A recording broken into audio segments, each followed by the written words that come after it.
생존차원 시청자 여러분 안녕하세요. 저희 매장 옆에 있는 빈 상가가 지금 이제 이렇게 좀 탈바꿈이 되어가고 있어요. 홍춘천 치즈 닭갈비 옆에 있는 이 빈 상가는 교촌 치킨으로 새로운 또 이름을 달리 해서 새로운 또 매장이 만들어지는데요. 뚝딱뚝딱 금방 이렇게 모양이 변해가네요. 이 철거가 완수가 되고 좀 있으면 교촌 치킨에서 다음 달에 오픈할 예정인데요. 여기도 돈이 꽤 많이 들어갔습니다. 창업 비용만 한 2억 한 3천 정도 들어갔다고 이야기 하시는데 사장님하고 1시간 정도 이야기 나누고 했었는데 상당수가 또 대출로 이 창업을 하셨다는 이야기를 했습니다. 그래서 오늘은 이 창업 또 대출 그런 이야기를 여러분과 해볼까 합니다. 일단 급전에 몰린 서민들 주제로 이 카드론이 꽤 많이 늘었다고 하는데요. 어떤 이야기, 어떤 흐름이 나타나고 있는지 그 모습들 함께 나눠보도록 하겠습니다. 급전에 몰린 서민들, 그만큼 뭐 돈이 없다는 소리죠. 쓸 돈은 많은데 나가야 될 돈은 많은데 들어온 돈은 없다 보니까 돈을 만들기 위해서 가장 쉬운 채널이 어딜까? 보면 여러분들 쓰는 이 카드사에 쓰는 카드 대출, 이 카드론이라고 할 수 있을 것 같습니다. 신용카드를 쓰는 회원을 대상으로 본인의 신용도와 카드 이용 실적을 대상으로 이 카드 대출을 해주는 방식인데 돈을 이렇게 쉽게 받을 수 있는 하나의 창구 역할을 합니다. 하지만 단점은 이자가 대출 이자가 높다는 거죠. 근데 이렇게 높은 이자임에도 불구하고 많은 사람들이 이 카드론 대출 문을 두드리고 대출을 받고 있는 실정인데요. 카드 대출이 지난달 9,445억 원이 늘었다고 합니다.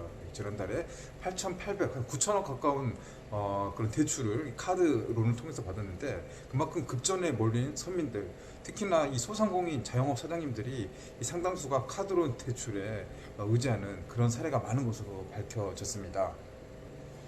뭐 코로나 상황 때문에 이 매출이 올해 들어서 많이 줄어들었잖아요. 그래서 이제 급조한 자금 운영을 하거나 또 매장을 또 운영하기 위한 그런 이제 자금원 마련이 쉽지 않으신 분들이 사실 뭐 소상공인 대출 찾기 위해서 이 소상공인진흥공단이나 또 시중은행을 가지만 사실 문턱에서 탈락하는 분들이 많았습니다.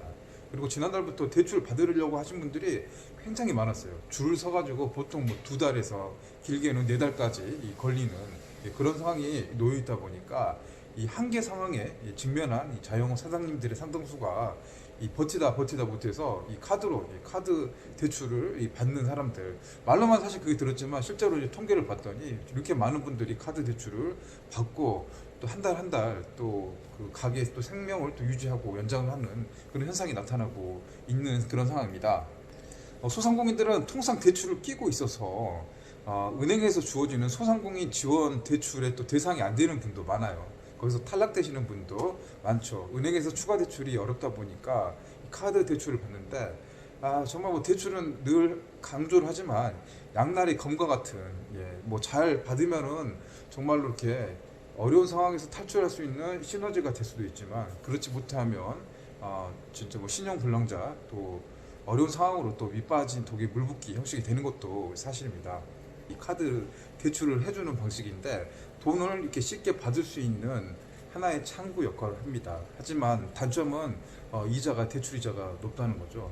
근데 이렇게 높은 이자임에도 불구하고 많은 사람들이 이 카드론 대출 문을 두드리고 대출을 받고 있는 실정인데요. 카드 대출이 지난달 9,445억 원이 늘었다고 합니다.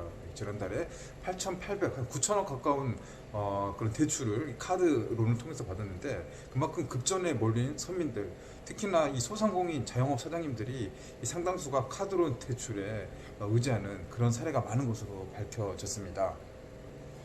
뭐 코로나 상황 때문에 이 매출이 올해 들어서 많이 줄어들었잖아요. 그래서 이제 급조한 자금 운영을 하거나 또 매장을 또 운영하기 위한 그런 이제 자금원 마련이 쉽지 않으신 분들이 사실 뭐 소상공인 대출 찾기 위해서 이 소상공인진흥공단이나 또 시중은행을 가지만 사실 문턱에서 탈락하는 분들이 많았습니다.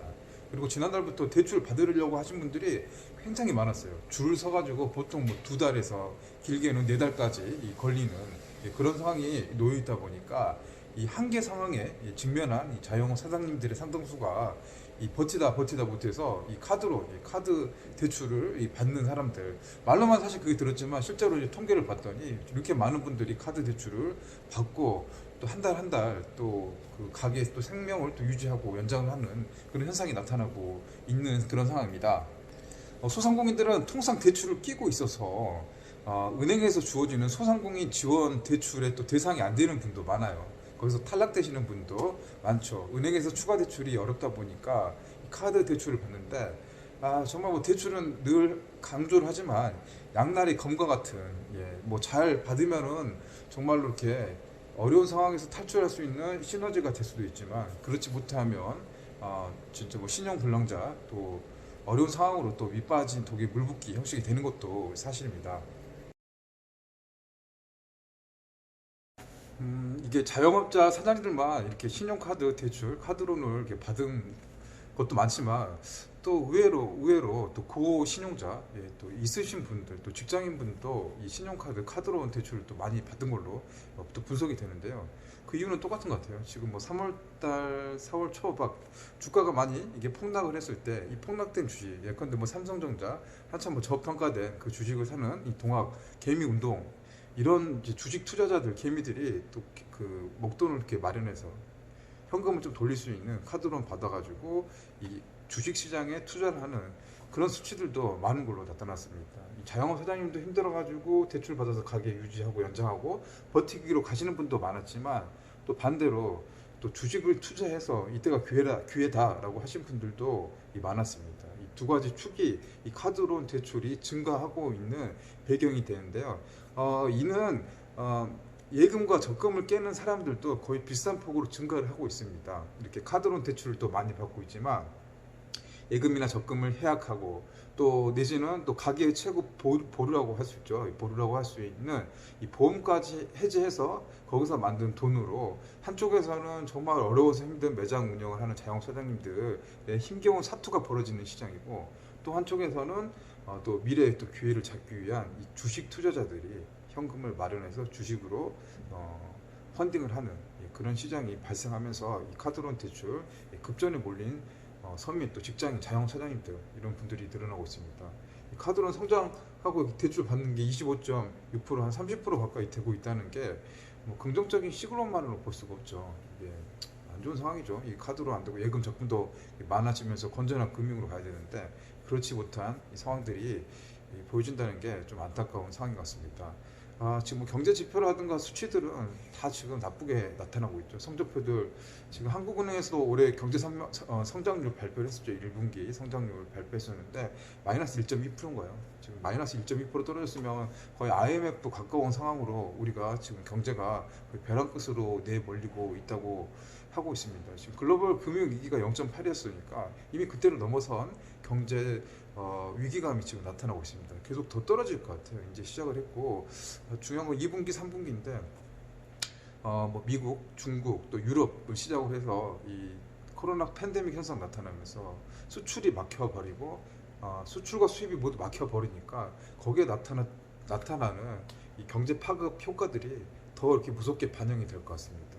1분기가 이제 시작을 했어요. 국내는 그때 많이 어려웠었는데 해외에는 1분기 때 시장이 많이 반영 안 된 그런 상황도 있었죠. 근데 그게 이제 반영되면은 수출로 먹고 사는 우리나라 같은 경우는 정말로 큰 타격이 올 것 같습니다. 우리가 주력 제품이라고 할 수 있는 반도체, 자동차, 석유화학 제품 이게 모두 다 지금 해외에서 소비가 안 되고 수출이 부진하면서 전체적으로 이 상황들이 마이너스로 계속 돌아지게 될 건데 그렇게 되면은 2분기, 3분기 경제 성장률은 정말 IMF 상황까지 내려가는 게 눈에 불을 보듯 뻔한 상황이다. 지금 이렇게 불확실성, 미래에 대한 불안감 때문에 지금 많은 분들이 소비 자체를 줄여버리고 있는 사람은 있는 대로 안 써버리고 없는 사람은 없어서 못 써버리는 그래서 뭐 자영업 경기 또 중소기업, 영세, 소상공인 분들이 지금 많이 힘들고 어려운 그런 상황에 직면하게 됐습니다. 실제로 이제 이런 현상들이 경제 지표로도 많이 나타내고 있고 실물에서 우리가 볼 수 있는 뭐 카드론 25.6%이 폭증을 하고 있다라는 것에도 현재 경제 상황들을 읽어볼 수 있는 그런 바로미터가 되지 않나 싶습니다. 비슷한 기간에 수출도 거의 비슷해요. 이 카드론이 한 26% 정도 늘었는데 수출도 거의 비슷합니다. 수출은 한 27% 정도 거의 비슷해요. 카드론 대출이 늘어나는 것만큼 이 수출도 이렇게 많이 줄어들었어요. 거의 비슷합니다. 이게 뭐 정비례인가요? 반비례인가요? 수출 역시 많이 줄었습니다. 지금 큰일입니다. 이게 이렇게 상황이 계속되면 정말 어두운 암담한 상황이 될 것 같아요. 지금 고용률도 보면 실업자, 실직자가 엄청나게 늘어나고 있잖아요. 실직자 뭐 나오고 있고 실업급여 지금 받는 금액들이 재빨리 그 고용기금이라고 하잖아요. 실업급여 줄 수 있는 기금들이 너무 많이 소진이 되고 있습니다. 나갈 돈이 사실은 뭐 우리 가게도 마찬가지고 이 매장들도 마찬가지지만 국가의 자금들도 예산들도 너무 이렇게 정말 많이 나가고 있어요. 지금 많이 나가고 있어요. 또 긴급재난지원금 뭐 지금 뭐 전국을 지금 뜨겁게 달구고 있는 이슈잖아요. 근데 저는 이제 그렇게 생각합니다. 100만 원 주는 것도 좋고 뭐 긍정적 효과 필요한데 실제 정부에서 할 일들은 우리 국민들이 이 100만 원도 벌 수 있고 또 500만 원, 1000만 원을 벌 수 있는 그 토대를 마련해 주는데 예산을 써야 되지 않느냐. 저는 이제 그렇게 생각을 하고 있습니다. 오늘 며칠인가요? 이제 목요일입니다. 벌써 목요일이었고 어저께 많이 아팠어요. 많이 아파가지고 가게 왔다가 하루 종일 그냥 침대에 누워있어 막 머리가 어지럽고 막 힘들더라고요. 아프니까 뭐 아무것도 하기도 싫고 뭐 못해요. 생각도 못하고 힘들어 그냥 아프니까. 나라도 마찬가지죠. 나라 경제도 이렇게 아파하면은 아무것도 할 수도 없고 그런 상황까지 놓이게 될 수도 있는 것 같습니다. 그래서 이제 체질 자체가 좀 건강을 해야 되는 그런 상황 같아요. 제가 칼럼에도 얘기를 했었지만 오늘 이제 마무리는 이렇게 이야기를 하도록 하겠습니다. 자, 돈을 잃은 것은 적게 잃은 것입니다. 명예를 잃은 것은 많이 잃은 것입니다. 하지만 건강을 잃으면 모든 것을 잃었다고 합니다. 자, 우리 여러분들도 건강에 대한 중요성 한번 다시 생각을 해보시고요. 이 국가도 건강해야 된다라는 말로 오늘 마무리 인사를 대신하도록 하겠습니다. 자, 여러분 시청해 주셔서 감사하고요. 다음 시간에 다시 찾아뵙도록 하겠습니다. 오늘은 여기서 마치겠습니다. 감사합니다.